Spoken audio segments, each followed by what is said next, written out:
NEET പരീക്ഷ അത്ര നീറ്റല്ല എന്ന് സമൂഹം മനസ്സിലാക്കി. നീറ്റ് പരീക്ഷയിൽ 0.001% എറർ വന്നാൽ പോലും അത് ഒരു കാരണവശാലും വച്ചു പൊറിപ്പിക്കാവുന്നതല്ല എന്ന് സുപ്രീം കോടതി തന്നെ അഭിപ്രായം രേഖപ്പെടുത്തി. അപ്പം എന്നാണ് ഈ നീറ്റ് പരീക്ഷ തുടങ്ങിയത്? എന്താണ് നീറ്റ് പരീക്ഷ എന്ന് പറഞ്ഞാൽ national eligibility cum entrance test. അതിൻ്റെ നാഷണൽ എലിജിബിലിറ്റി കം എൻട്രൻസ് ടെസ്റ്റിൻ്റെ ചുരുക്ക പേരാണ് നീറ്റ് എന്ന് പറയുന്നത്.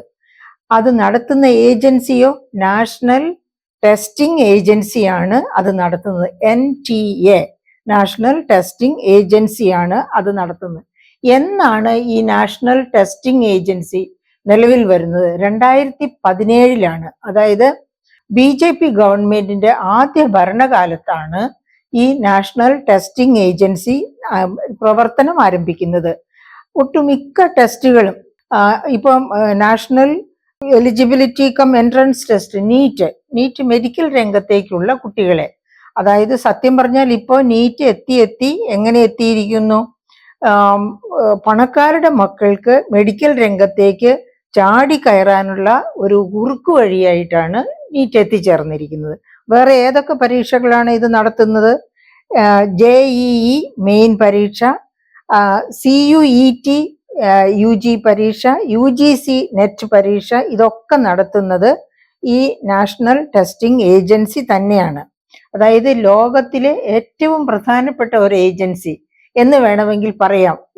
എന്ന് വെച്ചാൽ ഏറ്റവും മികവോടെ ടെസ്റ്റ് നടത്തുന്ന ഒരു ഏജൻസി എന്ന് നമ്മൾ തെറ്റിദ്ധരിക്കേണ്ട എന്നുള്ളതിനുള്ള തെളിവാണല്ലോ ഇപ്പോൾ നടന്നിരിക്കുന്നത്. 1 കോടിയിൽ പരം, അതായത് ലോകത്തെ ഏറ്റവും വലിയ പോപ്പുലേഷനായ ഇന്ത്യയിലെ ഒരു പരമപ്രധാനമായ ഒരു പരീക്ഷ നടത്തുന്ന ഏജൻസി. അപ്പോൾ ഈ 144 കോടി 17 ലക്ഷം ജനങ്ങളുള്ള ഒരു രാജ്യത്ത് ഒരു പ്രധാനപ്പെട്ട പരീക്ഷ എഴുതുമ്പോൾ 1 കോടിയിൽ പരം പേര് ആ പരീക്ഷ എഴുതുന്നു. ഇപ്പൊ ഉദാഹരണത്തിന് 2023 തന്നെ 1,23,00,000 ജനങ്ങളാണ് നീറ്റ് പരീക്ഷ എഴുതിയത്. അപ്പൊ അങ്ങനെ അത്രയധികം പേർ കണ്ടസ്റ്റ് ചെയ്യുന്ന ഒരു ടെസ്റ്റ്, അത് ലോകത്തെ ഏറ്റവും ഒരു പക്ഷേ ഈ ഇന്ത്യയിലുള്ള ഈ നീറ്റ് പരീക്ഷയായിരിക്കും അങ്ങനെ ലോകത്തെ ഏറ്റവും കൂടുതൽ പേർ പരീക്ഷ എഴുതുന്ന ഒരു ടെസ്റ്റ്. അത്തരം ഒരു പരീക്ഷയിലാണ് കുറുക്കു വഴികളിലൂടെ പരീക്ഷ ജയിക്കാനുള്ള ശ്രമം നടന്നത് എന്നുള്ളതാണ് ഏറ്റവും അപലപനീയമായ കാര്യം. അതായത് ഗോദ്രയിൽ അതായത് കള്ളത്തരത്തിന്റെ ഒരു ഭാഗം ഗുജറാത്തിലെ ഗോദ്ര പണ്ടേ കുപ്രസിദ്ധമാണ്. എങ്ങനെ കുപ്രസിദ്ധമാണ്? 2003 വർഗീയ കലാപം അങ്ങനെ ലോകശ്രദ്ധ നേടിയ ഒരു സ്ഥലമാണ് ഗോദ്ര. അപ്പൊ അവിടെ പിടിക്കപ്പെട്ട കള്ളത്തരം, അവിടെയാണ് ആ കള്ളത്തരങ്ങളുടെ ഗുഹാമുഖം തുറക്കപ്പെടുന്നത്. നീറ്റ് പരീക്ഷ കള്ളത്തരങ്ങളുടെ ഗുഹാമുഖം തുറക്കപ്പെടുന്നത് ഗോദ്ര ഇൻസിഡൻസോട് കൂടിയാണ്. അതായത് ഉത്തരമറിയാത്ത ചോദ്യങ്ങൾ മത്സരാർത്ഥികൾ ഗോദ്രയിൽ സംഭവിച്ച കാര്യം എന്താണ്? പരീക്ഷ എഴുതാൻ എത്തിയ കുട്ടികൾക്ക് ഉത്തരം അറിഞ്ഞുകൂടാ. ഉത്തരം അറിയാത്ത ചോദ്യങ്ങൾ അവര് തൊടാതെ വിട്ടു. എന്നിട്ട് ആര് ആ ഉത്തരങ്ങൾ എഴുതി ആ പേപ്പർ കംപ്ലീറ്റ് ചെയ്തു? ടീച്ചേഴ്സ്, കോഴ വാങ്ങിയ അധ്യാപകർ ആ ഉത്തരങ്ങൾ കൃത്യമായി എഴുതി അവരെ 100-ൽ 100 വാങ്ങിയവരാക്കി, അതായത് പൂർണ്ണമായി മാർക്ക് വാങ്ങിയവരാക്കി മാറ്റി. അങ്ങനെയാണ് അത് മനസ്സിലാക്കിയതോടുകൂടിയാണ് അതിനു വേണ്ടി എന്താണ് ചെലവഴിച്ചത്? 26 വിദ്യാർത്ഥികളിൽ നിന്ന് തന്നെ 12 കോടി രൂപയാണ് കൈപ്പറ്റിയത്. ഗോദ്രയിലെ 26 വിദ്യാർത്ഥികളിൽ നിന്ന് 12 കോടി പണം കൈപ്പറ്റുന്നു. അതുപോലെ പിന്നെ അങ്ങനെ അവരെ പിടിച്ചതോടുകൂടിയാണ് ഈ കാര്യം വെളിയിലിരുന്നത്. എന്താണ്?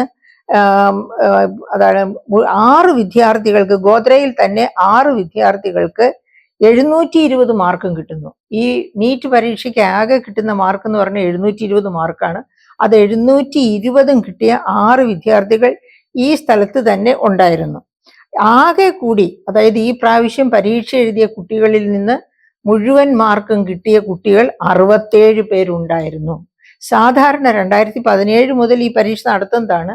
സാധാരണ 2-3 കുട്ടികളാണ് പൂർണ്ണമായിട്ട് മാർക്ക് 720 മാർക്ക് മേടിക്കുന്നവർ.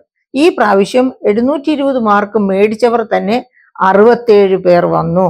അങ്ങനെ അവസാനം ഈ പരീക്ഷയുടെ അതായത് ഗ്രേസ് മാർക്ക്, അതിനെന്താണ് അവർ കാരണം പറഞ്ഞ? പരീക്ഷാ കേന്ദ്രങ്ങൾ 2-3 പരീക്ഷാ കേന്ദ്രങ്ങളിലുള്ളവർ എന്ത് കാരണം പറഞ്ഞു? കുട്ടികൾക്ക് സമയത്ത് എഴുതി തീരാൻ, അതായത് പരീക്ഷ നടത്തിപ്പിലെ ചില പ്രശ്നങ്ങൾ മൂലം സമയത്ത് എഴുതി തീർക്കാൻ കുട്ടികൾക്ക് സമയം കിട്ടിയില്ല. അങ്ങനെ സമയം കിട്ടിയില്ല എന്ന് കംപ്ലൈന്റ് ചെയ്ത കുട്ടികൾക്ക് ഗ്രേസ് മാർക്ക് കൊടുത്തു.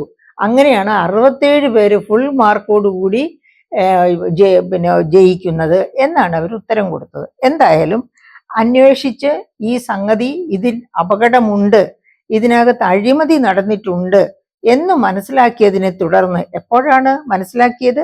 സുപ്രീം കോടതി വരെ ഇടപെട്ടതിന് ശേഷമാണ് ഇത് മനസ്സിലാക്കുന്നത്. അപ്പം ഗോദ്രയിൽ മാത്രമല്ല ഇതിന്റെ ഈ കള്ളത്തരങ്ങൾ ഒക്കെ നടന്നത്.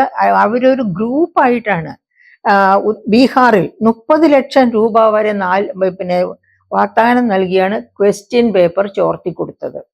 ക്വസ്റ്റ്യൻ പേപ്പർ, ഒരാൾക്ക് ഒരു ക്വസ്റ്റ്യൻ പേപ്പർ ഇതിന്റെ ക്വസ്റ്റ്യൻ പേപ്പർ കൊടുക്കുന്നു, 30 ലക്ഷം കൈമടങ്ങായിട്ട് മേടിക്കുന്നു.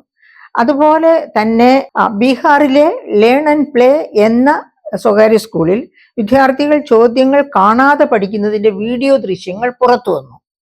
അതും തൊണ്ടിയായിട്ട് കണ്ടെത്തി. അപ്പം എവിടെയൊക്കെയാണ്? ബീഹാറില്, അതുപോലെ ഒഡീഷയില്, ഗുജറാത്തില്, ഈ 3 സംസ്ഥാനങ്ങളിൽ ഇവർ 3 അറിഞ്ഞാകാം, 3 കൈകോർത്തിട്ടാകാം, അതല്ലെങ്കിൽ 3 വ്യത്യസ്തമായ അഴിമതി കഥകളാകാം. എന്തായാലും ഇതെല്ലാം മനസ്സിലാക്കിയതിന് ശേഷമാണ് സുപ്രീം കോടതി വളരെ ശക്തമായ നടപടികൾ ആവശ്യപ്പെട്ടത്. അങ്ങനെ ആവശ്യപ്പെട്ടതിനെ തുടർന്നാണ് വീണ്ടും നീറ്റ് പരീക്ഷ എഴുതാൻ ആരൊക്കെയാണ് ഈ ഗ്രേസ് മാർക്ക് കിട്ടിയ കുട്ടികളൊക്കെ തന്നെ വീണ്ടും നീറ്റ് പരീക്ഷ എഴുതണം. എത്ര കുട്ടികളാണ് ഗ്രേസ് മാർക്ക് കിട്ടിയ? 1563 കുട്ടികൾക്കാണ് ഗ്രേസ് മാർക്ക് കിട്ടിയത്. ആ ഗ്രേസ് മാർക്ക് കിട്ടിയ കുട്ടികളെല്ലാം അവരുടെ റിസൾട്ട് ക്യാൻസൽ ചെയ്തു. പരീക്ഷ എല്ലാവരും ഒന്നേന്നേ എഴുതണം. ആ കൂട്ടത്തിൽ അതല്ലാതെ എഴുതിയവർക്കും വേണമെങ്കിൽ എഴുതാം. അപ്പൊ ഇങ്ങനെ നീറ്റ് പരീക്ഷയിൽ ഒരു ഉടച്ചുവാർക്കൽ, സുപ്രീം കോടതിയുടെ ഇടപെടലോട് കൂടിയാണ് ഒരു ഉടച്ചുവാർക്കൽ ഉണ്ടായിരിക്കുന്നത്. അപ്പൊ ഇത് നമ്മൾ ആദ്യമേ തന്നെ പറഞ്ഞു, ലോകത്തെ ഏറ്റവും വലിയ പരീക്ഷകളിൽ ഒന്നാണ് എന്ന്. ഏറ്റവും മികവോടെ നടത്തേണ്ടതുമായിരുന്നു ഈ പരീക്ഷ. കാരണം സംസ്ഥാന തലങ്ങളിൽ ഇപ്പോൾ തന്നെ നമുക്കറിയാം, നമ്മുടെ അയൽ സംസ്ഥാനമായ തമിഴ്നാട്ടിൽ നിന്ന് ഈ നീറ്റ് പരീക്ഷ വേണ്ട, പകരം സംസ്ഥാന തലങ്ങളിൽ പരീക്ഷ നടത്താം എന്ന ഡിമാൻഡ് വന്നിട്ടുണ്ട്. അതുപോലെ തന്നെ നമുക്കറിയാം കേരളത്തില് വളരെ നല്ല രീതിയിൽ എഞ്ചിനീയറിംഗ് എൻട്രൻസും മെഡിക്കൽ എൻട്രൻസും നടത്തിക്കൊണ്ടിരുന്നതാണ് കേരളത്തിലെ മെഡിക്കൽ കോളേജുകളിലേക്കും എഞ്ചിനീയറിംഗ് കോളേജുകളിലേക്കും വേണ്ടി. പക്ഷേ നമുക്കറിയാം കേരളത്തിൽ 1980കളിൽ സംപൂജ്യരെ പണം മേടിച്ച് മെഡിക്കൽ അഡ്മിഷൻ കൊടുത്ത സ്ഥിതി ഒക്കെ വന്നത്. അപ്പൊ അതോടുകൂടി അതിൽ ചില കല്ലുകടികളൊക്കെ വന്നിരുന്നു. പക്ഷെ ആ സമയത്താണ് എൻട്രൻസ് എക്സാമിനേഷൻ വേണം എന്ന് തീരുമാനിക്കുന്നത്. അങ്ങനെ തീരുമാനിച്ചതിന് ശേഷം വളരെ നല്ല രീതിയിലാണ് കേരളത്തിൽ എൻട്രൻസ് പരീക്ഷകൾ നടത്തിയിരുന്നത്. അതുപോലെ മറ്റു പല സംസ്ഥാനങ്ങളിലും എൻട്രൻസ് പരീക്ഷ നടത്തിയിരുന്നു. അതൊക്കെ മാറ്റി നിർത്തിക്കൊണ്ടാണ് ഒരു എൻട്രൻസ്, അതായത് ഓൾ ഇന്ത്യ എൻട്രൻസ് എന്ന രീതിയിലേക്ക് നീറ്റ് പരീക്ഷയായി അതിനെ മാറ്റുന്നത്. അപ്പം അതിൽ നടക്കുന്ന തട്ടിപ്പുകളാണ് ഇപ്പോൾ വെളിച്ചത്ത് വരുന്നത്. അതായത് ഭയാനകമാണ് ഈ തട്ടിപ്പ്. കാരണം നമ്മുടെ കുട്ടികൾ 12ാം ക്ലാസ് കഴിഞ്ഞ് ഏറ്റവും മിടുമിടുക്കരായ കുട്ടികൾക്ക് പോലും മെഡിസിന് സീറ്റ് കിട്ടാത്ത രീതിയിൽ പണം കയ്യിലുള്ളവർ അത് നേടിയെടുക്കുന്നു എന്ന ഒരവസ്ഥ.